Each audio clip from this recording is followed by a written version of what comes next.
اعوذ باللہ من الشیطان الرجیم، بسم اللہ الرحمن الرحیم۔ شروع اللہ کی پاک ذات کے نام سے جو بڑا مہربان اور نہایت رحم والا ہے۔ اور میں یہ دعویٰ نہیں کرتا کہ میرا نفس بالکل پاک صاف ہے۔ واقعہ یہ ہے کہ نفس تو برائی کی تلقین کرتا ہی رہتا ہے۔ ہاں، میرا رب رحم فرما دے تو بات اور ہے کہ اس صورت میں نفس کا کوئی داؤ نہیں چلتا۔ بے شک میرا رب بہت بخشنے والا بڑا مہربان ہے۔ اور بادشاہ نے کہا کہ اس کو میرے پاس لے آؤ، میں اسے خالص اپنا معاون بناؤں گا۔ چنانچہ جب یوسف علیہ السلام بادشاہ کے پاس آ گئے اور بادشاہ نے ان سے باتیں کی تو اس نے کہا، آج سے ہمارے پاس تمہارا بڑا مرتبہ ہوگا اور تم پر پورا بھروسہ کیا جائے گا۔ یوسف علیہ السلام نے کہا کہ آپ مجھے ملک کے خزانوں کے انتظام پر مقرر کر دیجئے۔ یقین رکھیے کہ مجھے حفاظت کرنا خوب آتا ہے اور میں اس کام کا پورا علم رکھتا ہوں۔ اور اس طرح ہم نے یوسف علیہ السلام کو ملک میں ایسا اقتدار عطا کیا کہ وہ اس میں جہاں چاہیں اپنا ٹھکانہ بنائیں۔ ہم اپنی رحمت جس کو چاہتے ہیں پہنچاتے ہیں اور نیک لوگوں کے اجر کو ضائع نہیں کرتے، اور آخرت کا جو اجر ہے وہ ان لوگوں کے لیے کہیں زیادہ بہتر ہے جو ایمان لاتے اور تقوی پر کاربند رہتے ہیں۔ اور جب قحط پڑا تو یوسف کے بھائی آئے اور ان کے پاس پہنچے تو یوسف نے انہیں پہچان لیا اور وہ یوسف علیہ السلام کو نہیں پہچانے۔ اور جب یوسف علیہ السلام نے ان کا سامان تیار کر دیا تو ان سے کہا کہ آئندہ اپنے باپ شریک بھائی کو بھی میرے پاس لے کر آنا۔ کیا تم یہ نہیں دیکھ رہے ہو کہ میں پیمانہ بھر بھر کر دیتا ہوں اور میں بہترین مہمان نواز بھی ہوں؟ اب اگر تم اسے لے کر نہ آئے تو میرے پاس تمہارے لیے کوئی غلہ نہیں ہوگا اور تم میرے پاس بھی نہ پھٹکنا۔ وہ بولے، ہم اس کے والد کو اس کے بارے میں بہلانے کی کوشش کریں گے کہ وہ اسے ہمارے ساتھ بھیج دے، اور ہم ایسا ضرور کریں گے۔ اور یوسف علیہ السلام نے اپنے نوکروں سے کہہ دیا کہ وہ ان بھائیوں کا مال جس کے بدلے انہوں نے غلہ خریدا ہے انہی کے کجاؤں میں رکھ دے، تاکہ جب یہ اپنے گھر والوں کے پاس واپس پہنچے تو اپنے مال کو پہچان لیں، شاید اس احسان کی وجہ سے وہ دوبارہ آئیں۔ چنانچہ جب وہ اپنے والد کے پاس پہنچے تو انہوں نے کہا، ابا جان، آئندہ ہمیں غلہ دینے سے انکار کر دیا گیا ہے، لہٰذا آپ ہمارے بھائی بنیامین کو ہمارے ساتھ بھیج دیجئے تاکہ ہم پھر غلہ لا سکیں، اور یقین رکھیے کہ ہم اس کی پوری حفاظت کریں گے۔ والد نے کہا، کیا میں اس کے بارے میں تم پر ویسا ہی بھروسہ کروں جیسا اس کے بھائی یوسف علیہ السلام کے بارے میں تم پر پہلے کیا تھا؟ خیر، اللہ سب سے بڑھ کر نگہبان ہے اور وہ سب سے بڑھ کر رحم فرمانے والا ہے۔ اور جب انہوں نے اپنا سامان کھولا تو دیکھا کہ ان کا مال بھی ان کو لوٹا دیا گیا ہے۔ وہ کہنے لگے، ابا جان، ہمیں اور کیا چاہیے؟ یہ ہمارا مال ہے جو ہمیں لوٹا دیا گیا ہے، اور اس مرتبہ ہم اپنے گھر والوں کے لیے اور غلہ لائیں گے، اپنے بھائی کی حفاظت کریں گے اور ایک اونٹ کا بوجھ زیادہ لے کر آئیں گے۔ اس طرح یہ زیادہ غلہ بڑی آسانی سے مل جائے گا۔ والد نے کہا، میں اس بنیامین کو تمہارے ساتھ اس وقت تک ہرگز نہیں بھیجوں گا جب تک تم اللہ کے نام پر مجھ سے یہ عہد نہ کرو کہ اسے ضرور میرے پاس واپس لے کر آؤ گے، الا یہ کہ تم واقعی بے بس ہو جاؤ۔ چنانچہ جب انہوں نے اپنے والد کو یہ عہد دے دیا تو والد نے کہا، جو قول و قرار ہم کر رہے ہیں اس پر اللہ نگہبان ہے، اور ساتھ ہی یہ بھی کہا کہ میرے بیٹو، تم سب ایک دروازے سے شہر میں داخل نہ ہونا بلکہ مختلف دروازوں سے داخل ہونا۔ میں اللہ کی مشیت سے تمہیں نہیں بچا سکتا، حکم اللہ کے سوا کسی کا نہیں چلتا۔ اسی پر میں نے بھروسہ کر رکھا ہے، اور جن جن کو بھروسہ کرنا ہو انہیں چاہیے کہ اسی پر بھروسہ کریں۔ اور جب وہ بھائی اسی طرح مصر میں داخل ہوئے جس طرح ان کے والد نے کہا تھا تو یہ عمل اللہ کی مشیت سے ان کو ذرا بھی بچانے والا نہیں تھا، لیکن یعقوب علیہ السلام کے دل میں ایک خواہش تھی جو انہوں نے پوری کر لی۔ بے شک وہ ہمارے سکھائے ہوئے علم کے حامل تھے، لیکن اکثر لوگ معاملے کی حقیقت نہیں جانتے۔ اور جب یہ لوگ یوسف علیہ السلام کے پاس پہنچے تو انہوں نے اپنے سگے بھائی بنیامین کو اپنے پاس خاص جگہ دی اور انہیں بتایا کہ میں تمہارا بھائی ہوں، لہٰذا تم ان باتوں پر رنجیدہ نہ ہونا جو یہ دوسرے بھائی کرتے رہے ہیں۔ پھر جب یوسف علیہ السلام نے ان کا سامان تیار کر دیا تو پانی پینے کا پیالہ اپنے سگے بھائی کے کجاوے میں رکھوا دیا۔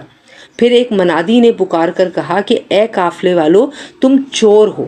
انہوں نے ان کی طرف مڑ کر پوچھا کہ کیا چیز ہے جو تم سے گم ہو گئی ہے؟ انہوں نے کہا کہ ہمیں بادشاہ کا پیمانہ نہیں مل رہا۔ اور جو شخص اسے لا کر دے گا اس کو ایک اونٹ کا بوجھ انعام میں ملے گا اور میں اس انعام کے دلوانے کی ذمہ داری لیتا ہوں۔ وہ بھائی بولے اللہ کی قسم آپ لوگ جانتے ہیں کہ ہم زمین میں فساد پھیلانے کے لیے نہیں آئے ہیں اور نہ ہم چوری کرنے والے لوگ ہیں۔ انہوں نے کہا کہ اگر تم لوگ جھوٹے ثابت ہوئے تو اس کی کیا سزا ہوگی؟ انہوں نے کہا اس کی سزا یہ ہے کہ جس کے کجاوے میں سے وہ پیالہ مل جائے وہ خود سزا میں دھر لیا جائے۔ جو لوگ ظلم کرتے ہیں ہم ان کو ایسی ہی سزا دیا کرتے ہیں۔ چنانچہ یوسف علیہ السلام نے اپنے سگے بھائی کے تھیلے سے پہلے دوسرے بھائیوں کی تھیلے کی تلاشی شروع کی، پھر اس پیالے کو اپنے سگے بھائی کے تھیلے میں سے برآمد کر لیا۔ اس طرح ہم نے یوسف کی خاطر یہ تدبیر کی۔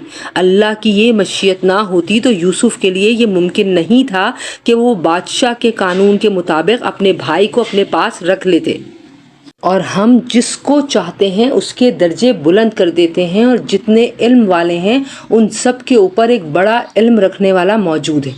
بہرحال وہ بھائی بولے کہ اگر اس بنیامین نے چوری کی ہے تو کچھ تعجب نہیں، کیونکہ اس کا ایک بھائی اس سے پہلے بھی چوری کر چکا ہے۔ اس پر یوسف علیہ السلام نے ان پر ظاہر کیے بغیر چپکے سے دل میں کہا کہ تم تو اس معاملے میں کہیں زیادہ برے ہو، اور جو بیان تم دے رہے ہو اللہ اس کی حقیقت کو خوب جانتا ہے۔ اب وہ کہنے لگے کہ اے عزیز، اس کا ایک بہت بوڑھا باپ ہے، اس لیے اس کی جگہ ہم میں سے کسی کو اپنے پاس رکھ لیجئے۔ ہم آپ کو ان لوگوں میں سے سمجھتے ہیں جو احسان کیا کرتے ہیں۔ یوسف علیہ السلام نے کہا اس ناانصافی سے میں اللہ کی پناہ مانگتا ہوں کہ جس شخص کے پاس سے ہماری چیز ملی ہے اس کو چھوڑ کر کسی اور کو پکڑ لیں۔ اگر ہم ایسا کریں گے تو یقینی طور پر ہم ظالم ہوں گے۔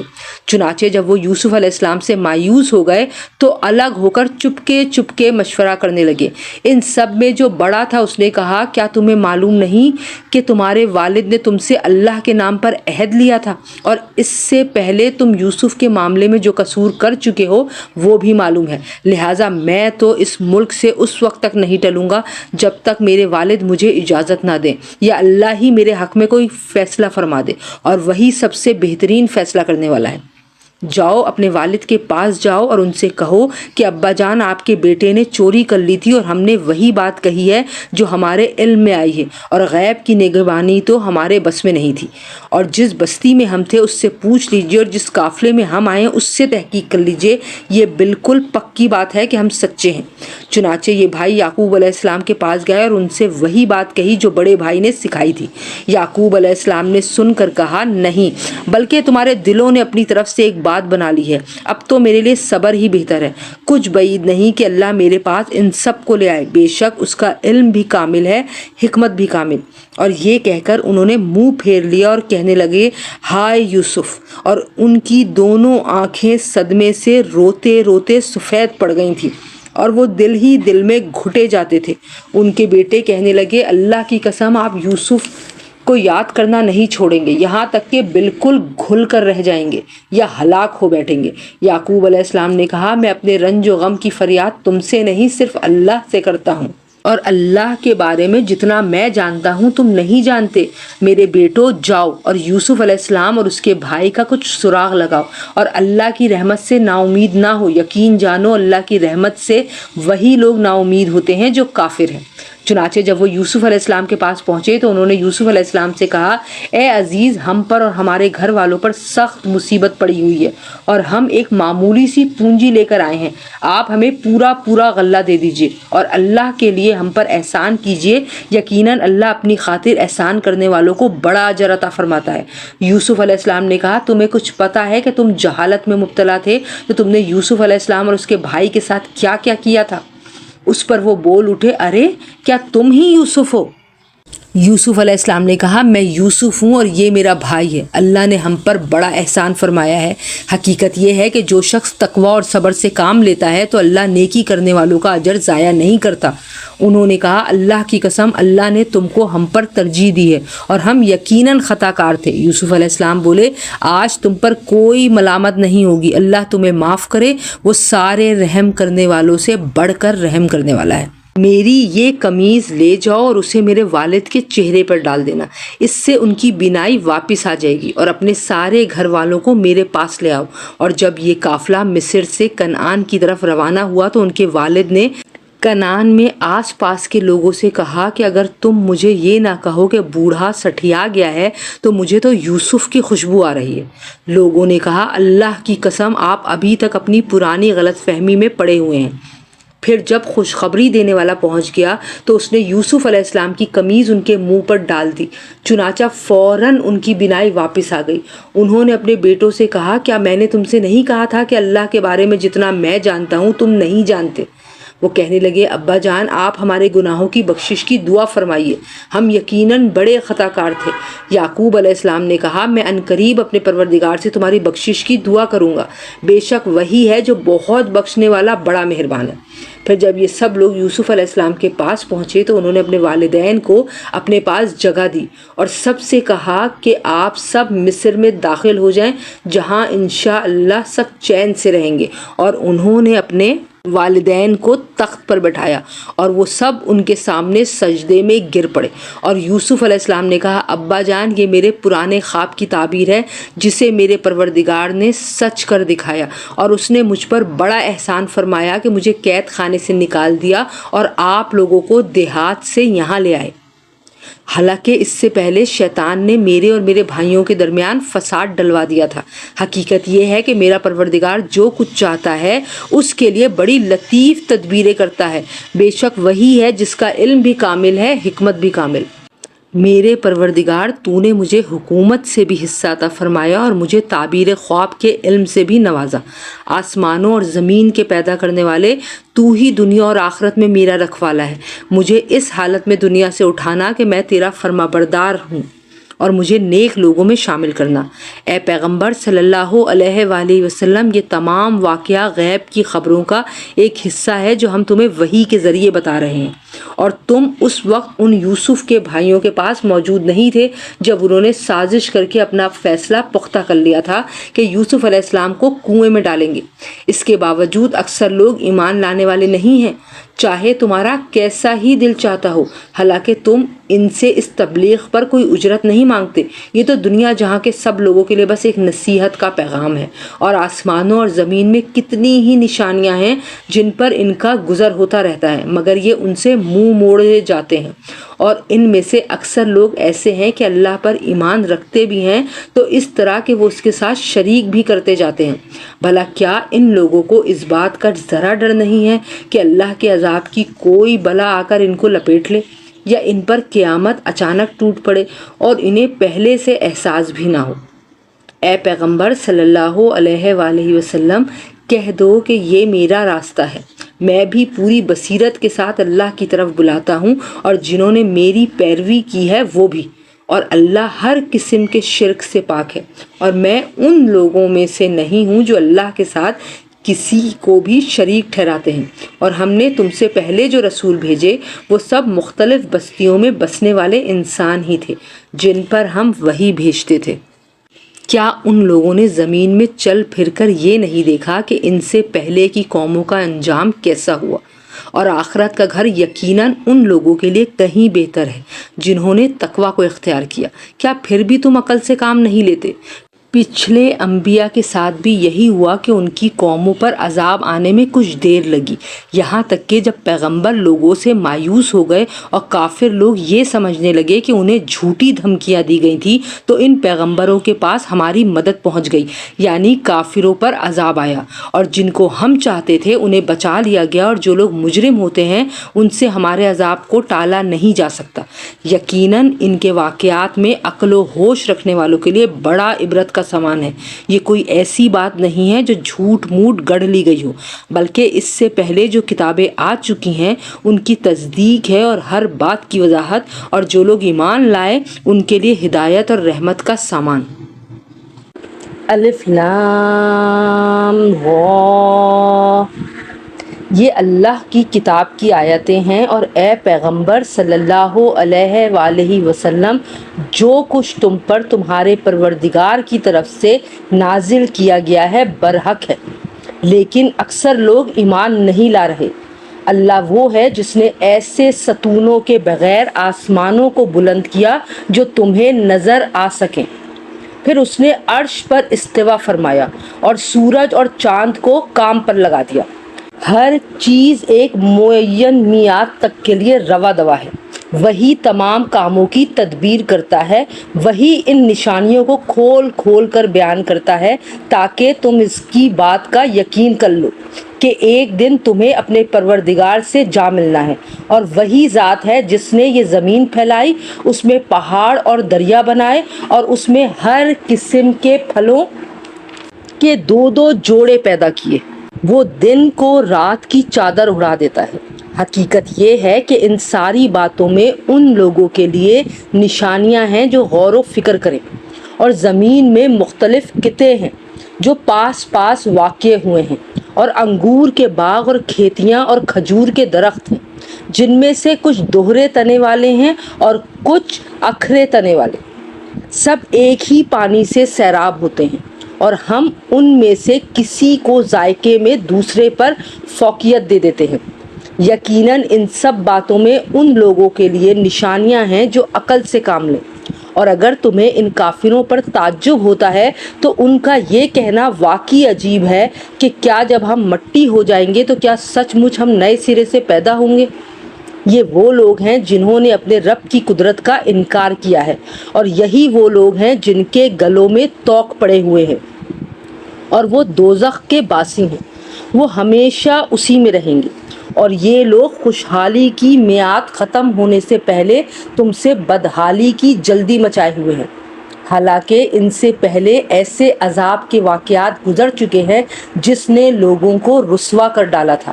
اور یہ حقیقت ہے کہ لوگوں کے لیے ان کی زیادتی کے باوجود تمہارے رب کی ذات ایک معاف کرنے والی ذات ہے، اور یہ بھی حقیقت ہے کہ اس کا عذاب بڑا سخت ہے۔ اور جن لوگوں نے کفر اپنا لیا ہے وہ کہتے ہیں کہ بھلا ان پر یعنی حضرت محمد مصطفیٰ صلی اللہ علیہ وآلہ وسلم پر ان کے رب کی طرف سے کوئی معجزہ کیوں نہیں اتارا گیا؟ اے پیغمبر صلی اللہ علیہ وآلہ وسلم، بات یہ ہے کہ تم تو صرف خطرے سے ہوشیار کرنے والے ہو، اور ہر قوم کے لیے کوئی نہ کوئی ایسا شخص ہوا ہے جو ہدایت کا راستہ دکھائے۔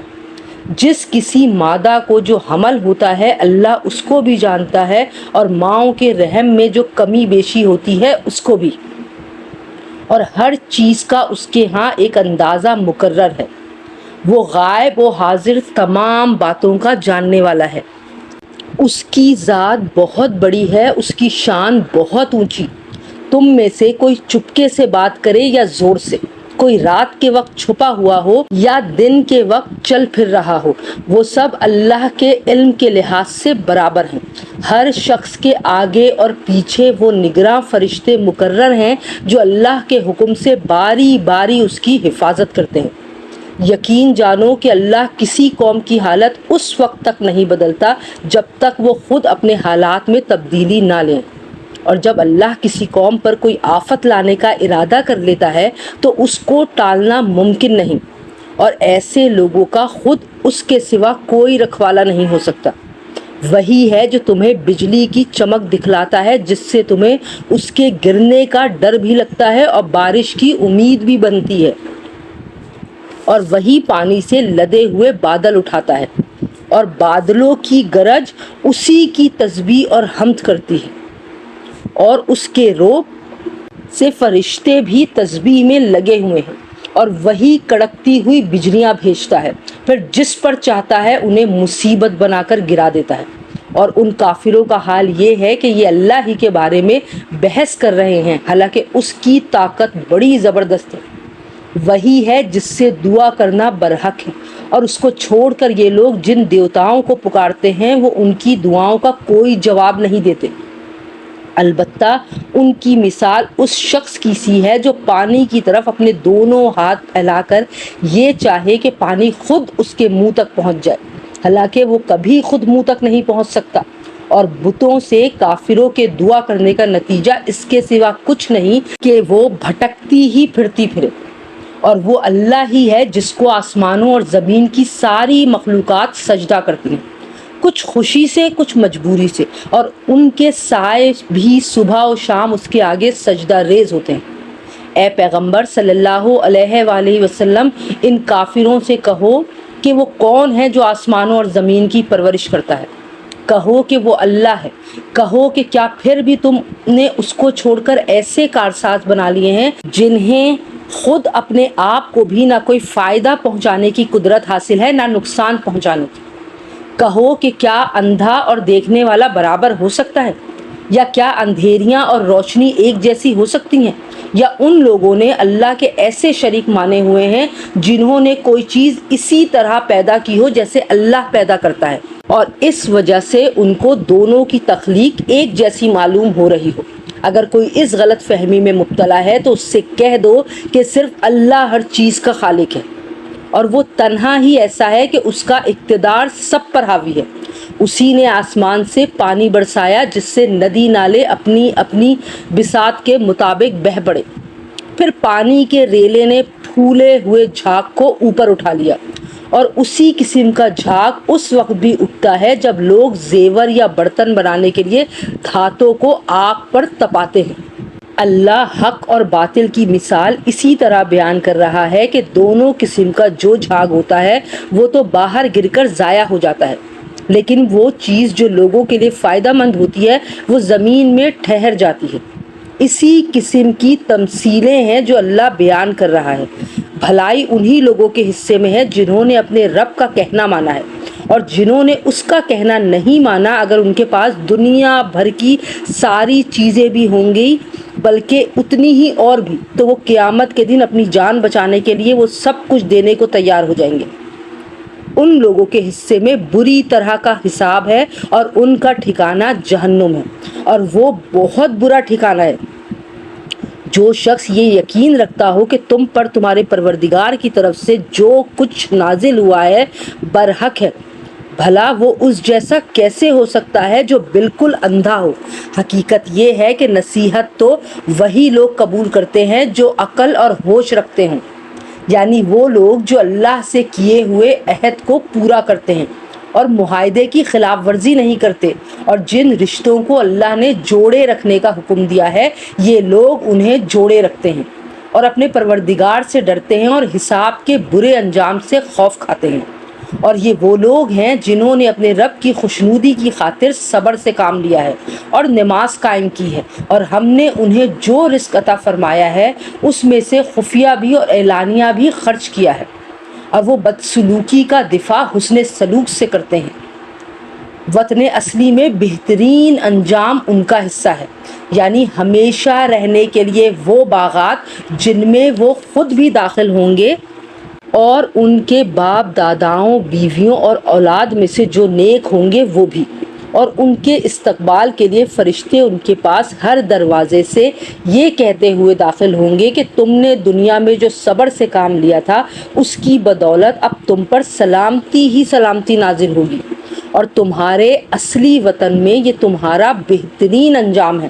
اور دوسری طرف جو لوگ اللہ سے کیے ہوئے عہد کو مضبوطی سے باندھنے کے بعد توڑتے ہیں اور جن رشتوں کو اللہ نے جوڑے رکھنے کا حکم دیا ہے انہیں کاٹ ڈالتے ہیں اور زمین میں فساد مچاتے ہیں، تو ایسے لوگوں کے حصے میں لعنت آتی ہے اور اصلی وطن میں برا انجام انہی کا ہے۔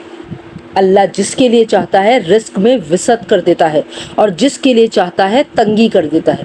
یہ کافر لوگ دینوی زندگی پر مگن ہیں، حالانکہ آخرت کے مقابلے میں دینوی زندگی کی حیثیت اس سے زیادہ نہیں کہ وہ معمولی سی پونجی ہے، اور جن لوگوں نے کفر اپنا لیا ہے وہ یہ کہتے ہیں کہ ان پر یعنی حضرت محمد مصطفیٰ صلی اللہ علیہ وآلہ وسلم پر ان کے پروردگار کی طرف سے کوئی نشانی کیوں نہیں اتاری گئی۔ کہہ دو کہ اللہ جس کو چاہتا ہے گمراہ کر دیتا ہے اور اپنے راستے پر انہی کو لاتا ہے جو اس کی طرف رجوع کرے۔ یہ وہ لوگ ہیں جو ایمان لائے ہیں اور جن کے دل اللہ کے ذکر سے اطمینان حاصل کرتے ہیں۔ یاد رکھو کہ صرف اللہ کا ذکر ہی وہ چیز ہے جس سے دلوں کو اطمینان نصیب ہوتا ہے۔ غرض جو لوگ ایمان لائے ہیں اور جنہوں نے نیک عمل کیے ہیں ان کے حصے میں خوشحالی بھی ہے اور بہترین انجام بھی۔ اے پیغمبر صلی اللہ علیہ وآلہ وسلم، جس طرح دوسرے رسول بھیجے گئے تھے اسی طرح ہم نے تمہیں ایک ایسی امت میں رسول بنا کر بھیجا ہے جس سے پہلے بہت سی امتیں گزر چکی ہیں، تاکہ تم ان کے سامنے وہ کتاب پڑھ کر سنا دو جو ہم نے وحی کے ذریعے تم پر نازل کی ہے، اور یہ لوگ اس ذات کی ناشکری کر رہے ہیں جو سب پر مہربان ہے۔ کہہ دو کہ وہ میرا پالنے والا ہے، اس کے سوا کوئی عبادت کے لائق نہیں، اسی پر میں نے بھروسہ کر رکھا ہے اور اسی کی طرف مجھے لوٹ کر جانا ہے۔ اور اگر کوئی قرآن ایسا بھی اترتا جس کے ذریعے پہاڑ اپنی جگہ سے ہٹا دیے جاتے یا اس کی بدولت زمین شق کر دی جاتی اور اس سے دریا نکل پڑتے یا اس کے نتیجے میں مردوں سے بات کر لی جاتی، تب بھی یہ لوگ ایمان نہیں لاتے۔ حقیقت تو یہ ہے کہ تمام تر اختیار اللہ کا ہے۔ کیا پھر بھی ایمان والوں نے یہ سوچ کر اپنا ذہن فارغ نہیں کیا کہ اگر اللہ چاہتا تو سارے ہی انسانوں کو زبردستی راہ پر لے آتا، اور جنہوں نے کفر اپنایا ہے ان پر تو ان کے کرتوت کی وجہ سے ہمیشہ کوئی نہ کوئی کھڑکھڑانے والی مصیبت پڑتی رہتی ہے یا ان کی بستی کے قریب کہیں نازل ہوتی رہتی ہے، یہاں تک کہ ایک دن اللہ نے جو وعدہ کر رکھا ہے وہ آ کر پورا ہو جائے گا۔ یقین رکھو کہ اللہ وعدے کی خلاف ورزی نہیں کرتا، اور اے پیغمبر صلی اللہ علیہ وآلہ وسلم، حقیقت یہ ہے کہ تم سے پہلے پیغمبروں کا بھی مذاق اڑایا گیا تھا، اور ایسے کافروں کو بھی میں نے مہلت دی تھی، مگر کچھ وقت کے بعد میں نے ان کو گرفت میں لے لیا۔ اب دیکھ لو کہ میرا عذاب کیسا تھا۔ بھلا بتاؤ کہ ایک طرف وہ ذات ہے جو ہر شخص کے ہر کام کی نگرانی کر رہی ہے، اور دوسری طرف ان لوگوں نے اللہ کے ساتھ شریک مانے ہوئے ہیں۔ کہو کہ ذرا ان خدا کے شریکوں کے نام تو بتاؤ، اگر کوئی نام لوگے تو کیا اللہ کو کسی ایسے وجود کی خبر دو گے جس کا دنیا بھر میں اللہ کو بھی پتہ نہیں ہے؟ یا خالی زبان سے ایسے نام لے لوگے جن کے پیچھے کوئی حقیقت نہیں؟ حقیقت تو یہ ہے کہ ان کافروں کو اپنی مکارانہ باتیں بڑی خوبصورت لگتی ہیں، اور اس طرح ان کی ہدایت کے راستے میں رکاوٹ پیدا ہو گئی ہے، اور جسے اللہ گمراہی میں پڑا رہنے دے اسے کوئی راہ پر لانے والا میسر نہیں آ سکتا۔ ایسے لوگوں کے لیے دینوی زندگی میں بھی عذاب ہے، اور یقیناً آخرت کا عذاب کہیں زیادہ بھاری ہوگا، اور کوئی نہیں ہے جو انہیں اللہ کے عذاب سے بچا سکے۔ دوسری طرف وہ جنت جس کا متقی لوگوں سے وعدہ کیا گیا ہے، اس کا حال یہ ہے کہ اس کے نیچے نہریں بہتی ہیں، اس کے پھل بھی سدا بہار ہیں اور اس کی چھاؤں بھی۔ یہ انجام ہے ان لوگوں کا جنہوں نے تقوی اختیار کیا، جبکہ کافروں کا انجام دوزخ کی آگ ہے۔ اور اے پیغمبر صلی اللہ علیہ وآلہ وسلم، جن لوگوں کو ہم نے کتاب دی ہے وہ اس کلام سے خوش ہوتے ہیں جو تم پر نازل کیا گیا ہے، اور انہی گروہوں میں وہ بھی ہیں جو اس کی بعض باتوں کو ماننے سے انکار کرتے ہیں۔ کہہ دو کہ مجھے تو یہ حکم دیا گیا ہے کہ میں اللہ کی عبادت کروں اور اس کے ساتھ کسی کو خدائی میں شریک نہ مانوں، اسی بات کی میں دعوت دیتا ہوں اور اسی اللہ کی طرف مجھے لوٹ کر جانا ہے۔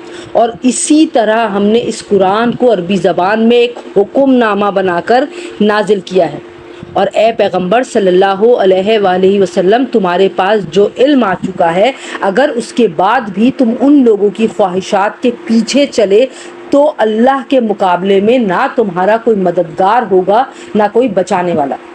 حقیقت یہ ہے کہ ہم نے تم سے پہلے بھی بہت سے رسول بھیجے ہیں اور انہیں بیوی بچے بھی عطا فرمائے ہیں، اور کسی رسول کو یہ اختیار نہیں تھا کہ وہ کوئی ایک آیت بھی اللہ کے حکم کے بغیر لا سکے۔ ہر زمانے کے لیے الگ کتاب دی گئی ہے۔ اللہ جس حکم کو چاہتا ہے منسوخ کر دیتا ہے اور جس کو چاہتا ہے باقی رکھتا ہے، اور تمام کتابوں کی جو اصل کتاب ہے وہ اسی کے پاس ہے۔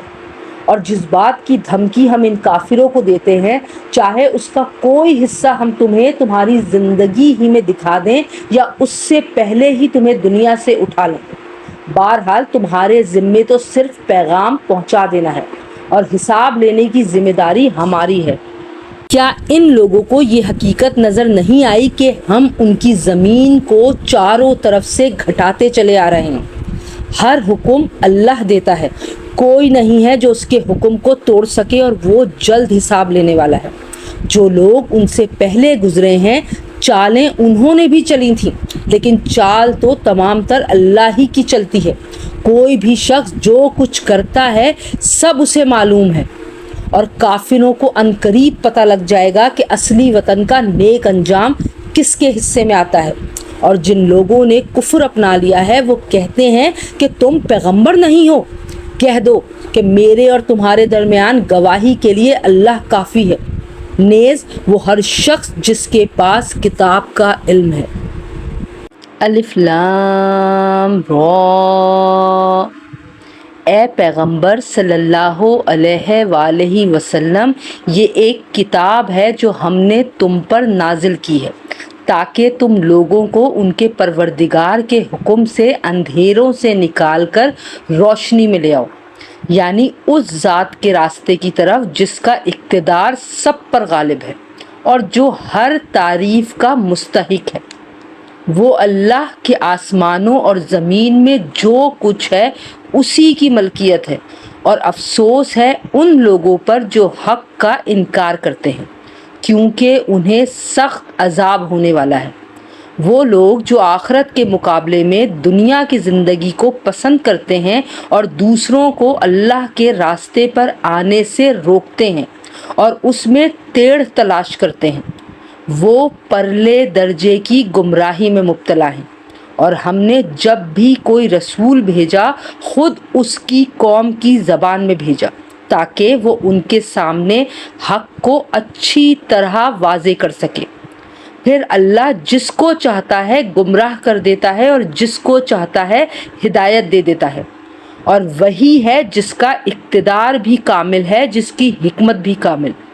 اور ہم نے موسیٰ علیہ السلام کو اپنی نشانیاں دے کر بھیجا کہ اپنی قوم کو اندھیروں سے نکال کر روشنی میں لے آؤ، اور مختلف لوگوں کو اللہ نے خوشحالی اور بدحالی کے جو دن دکھائے ہیں ان کے حوالے سے انہیں نصیحت کرو۔ حقیقت یہ ہے کہ ہر وہ شخص جو صبر اور شکر کا خوگر ہو اس کے لیے ان واقعات میں بڑی نشانیاں ہیں۔ وہ وقت یاد کرو جب موسیٰ علیہ السلام نے اپنی قوم سے کہا تھا کہ اللہ نے تم پر جو انعام کیا ہے اسے یاد رکھو کہ اس نے تمہیں فرعون کے لوگوں سے نجات دی جو تمہیں بدترین تکلیفیں پہنچاتے تھے اور تمہارے بیٹوں کو ذبح کر ڈالتے اور تمہاری عورتوں کو زندہ رکھتے تھے، اور ان تمام واقعات میں تمہارے پروردگار کی طرف سے تمہارا زبردست امتحان تھا۔ اور وہ وقت بھی جب تمہارے پروردگار نے اعلان فرما دیا تھا کہ اگر تم نے واقعی شکر ادا کیا تو میں تمہیں اور زیادہ دوں گا، اور اگر تم نے ناشکری کی تو یقین جانو میرا عذاب بڑا سخت ہے۔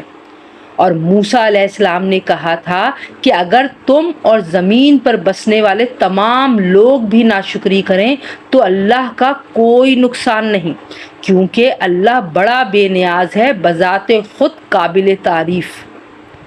اے کفار مکہ، کیا تمہیں ان لوگوں کی خبر نہیں پہنچی جو تم سے پہلے گزر چکے ہیں؟ قوم نوح، قوم عاد، قوم سمود اور ان کے بعد آنے والی قومیں جنہیں اللہ کے سوا کوئی نہیں جانتا۔ ان سب کے پاس ان کے رسول کھلے کھلے دلائل لے کر آئے تو انہوں نے ان کے منہ پر اپنے ہاتھ رکھ دیے اور کہا کہ جو پیغام تمہیں دے کر بھیجا گیا ہے ہم اس کو ماننے سے انکار کرتے ہیں، اور جس بات کی تم ہمیں دعوت دے رہے ہو اس کے بارے میں ہمیں بڑا بھاری شک ہے۔ ان کے پیغمبروں نے ان سے کہا کہ اللہ کے بارے میں شک ہے جو سارے آسمانوں اور زمین کا خالق ہے۔ وہ تمہیں بلا رہا ہے کہ تمہاری خاطر تمہارے گناہ معاف کر دے اور تمہیں ایک مقررہ مدت تک مہلت دے۔ انہوں نے کہا کہ تمہاری حقیقت اس کے سوا کچھ بھی نہیں کہ تم ایسے ہی انسان ہو جیسے ہم ہیں۔ تم یہ چاہتے ہو کہ ہمارے باپ دادا جن کی عبادات کرتے آئے ہیں ان سے ہمیں روک دو، لہٰذا کوئی صاف صاف معجزہ لا کر دکھاؤ۔ ان میں سے ان کے پیغمبروں نے کہا ہم واقعی تمہارے ہی جیسے انسان ہیں، لیکن اللہ اپنے بندوں میں سے جس پر چاہتا ہے خصوصی احسان فرما دیتا ہے، اور یہ بات ہمارے اختیار میں نہیں ہے کہ ہم اللہ کے حکم کے بغیر تمہیں کوئی معجزہ دکھلا دیں۔ اور مومنوں کو صرف اللہ پر بھروسہ رکھنا چاہیے اور آخر ہم کیوں اللہ پر بھروسہ نہ رکھیں جبکہ اس نے ہمیں ان راستوں کی ہدایت دے دی ہے جن پر ہمیں چلنا ہے، اور تم نے ہمیں جو تکلیفیں پہنچائی ہیں ان پر ہم یقیناً صبر کریں گے۔ اور جن لوگوں کا بھروسہ رکھنا ہو انہیں اللہ ہی پر بھروسہ رکھنا چاہیے۔ اور جن لوگوں نے کفر اپنا لیا تھا انہوں نے اپنے پیغمبروں سے کہا کہ ہم تمہیں اپنی سرزمین سے نکال کر رہیں گے، ورنہ تمہیں ہمارے دین میں واپس آنا پڑے گا۔ چنانچہ ان کے پروردگار نے ان پر وحی بھیجی کہ یقین رکھو ہم ان ظالموں کو ہلاک کر دیں گے اور ان کے بعد یقیناً تمہیں زمین میں بسائیں گے۔ یہ ہے ہر اس شخص کا صلہ جو میرے سامنے کھڑا ہونے کا خوف رکھتا اور میری وعید سے ڈرتا ہو۔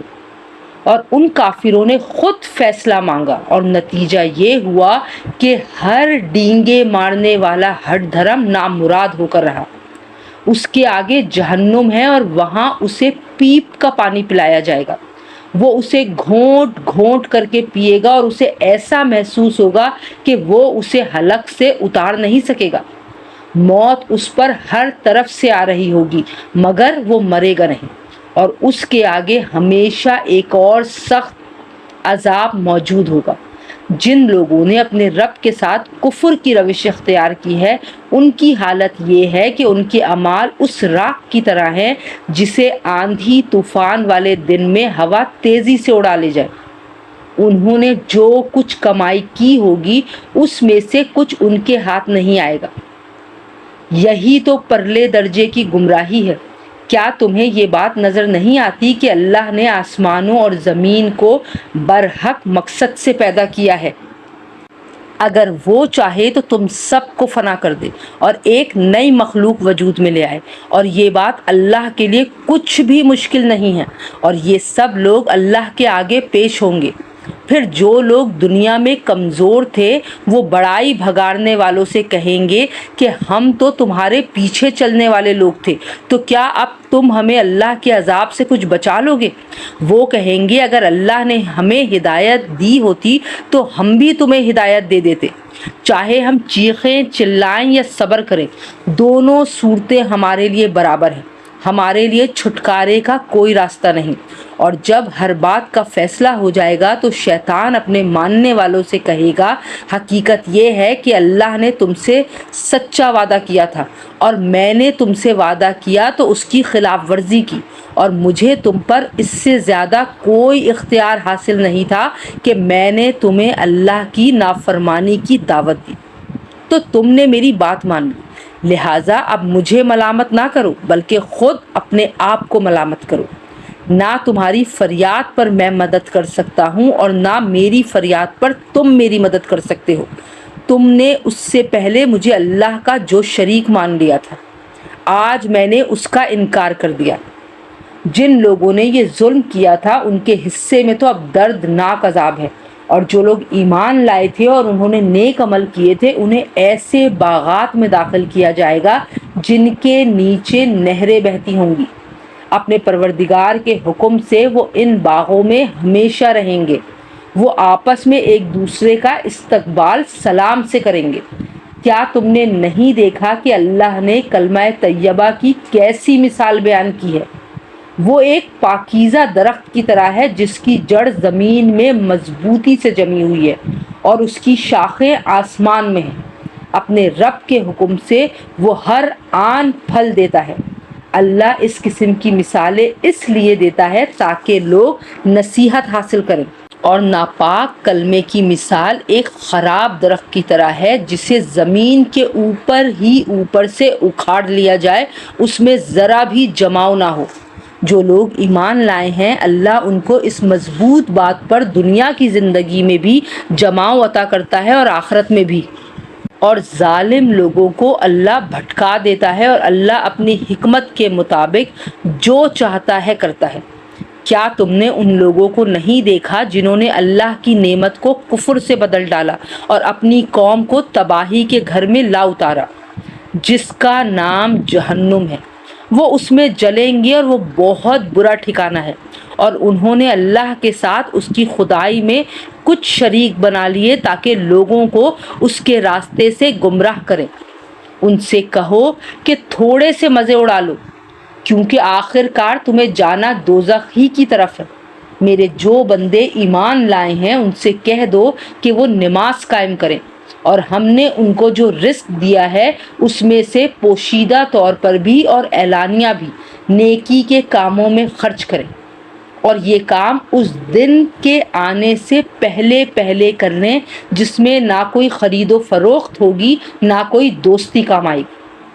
اللہ وہ ہے جس نے آسمانوں اور زمین کو پیدا کیا اور آسمان سے پانی برسایا، پھر اس کے ذریعے تمہارے رزق کے لیے پھل اگائے، اور کشتیوں کو تمہارے لیے رام کر دیا تاکہ وہ اس کے حکم سے سمندر میں چلیں، اور دریاؤں کو بھی تمہاری خدمت پر لگا دیا، اور تمہاری خاطر سورج اور چاند کو اس طرح کام پر لگایا کہ وہ مسلسل سفر میں ہیں، اور تمہاری خاطر رات اور دن کو بھی کام پر لگایا، اور تم نے جو کچھ مانگا اس نے اس میں سے جو تمہارے لیے مناسب تھا تمہیں دیا، اور اگر تم اللہ کی نعمتوں کو شمار کرنے لگو تو شمار بھی نہیں کر سکتے۔ حقیقت یہ ہے کہ انسان بہت بے انصاف بڑا ناشکرا ہے۔ اور یاد کرو وہ وقت جب ابراہیم علیہ السلام نے اللہ تعالیٰ سے دعا کرتے ہوئے کہا تھا کہ یا رب اس شہر کو پرامن بنا دیجیے، اور مجھے اور میرے بیٹوں کو اس بات سے بچائیے کہ ہم بتوں کی پرستش کریں۔ میرے پروردگار ان بتوں نے لوگوں کی بڑی تعداد کو گمراہ کیا ہے، لہٰذا جو کوئی میری راہ پر چلے وہ تو میرا ہے، اور جو میرا کہنا نہ مانے تو اس کا معاملہ میں آپ پر چھوڑتا ہوں۔ آپ بہت بخشنے والے بڑے مہربان ہیں۔ اے ہمارے پروردگار، میں نے اپنی کچھ اولاد کو آپ کی حرمت والے گھر کے پاس ایک ایسی وادی میں لا بسایا ہے جس میں کوئی کھیتی نہیں ہوتی۔ ہمارے پروردگار، یہ میں نے اس لیے کیا تاکہ یہ نماز قائم کریں، لہٰذا لوگوں کے دلوں میں ان کے لیے کشش پیدا کر دیجیے، اور ان کو پھلوں کا رزق عطا کریے تاکہ وہ شکر گزار بنیں۔ اے ہمارے رب، ہم جو کام چھپ کر کرتے ہیں وہ بھی آپ کے علم میں ہے، اور جو کام اعلانیہ کرتے ہیں وہ بھی، اور اللہ سے نہ زمین کی کوئی چیز چھپی ہوئی ہے نہ آسمان کی کوئی چیز۔ تمام تعریفیں اللہ کے لیے ہیں جس نے مجھے بڑھاپے میں اسماعیل اور اسحاق جیسے بیٹے عطا فرمائے۔ بے شک میرا رب بڑا دعائیں سننے والا ہے۔ یا رب، مجھے بھی نماز قائم کرنے والا بنا دیجیے، اور میری اولاد میں سے بھی ایسے لوگ پیدا فرمائیے جو نماز قائم کریں۔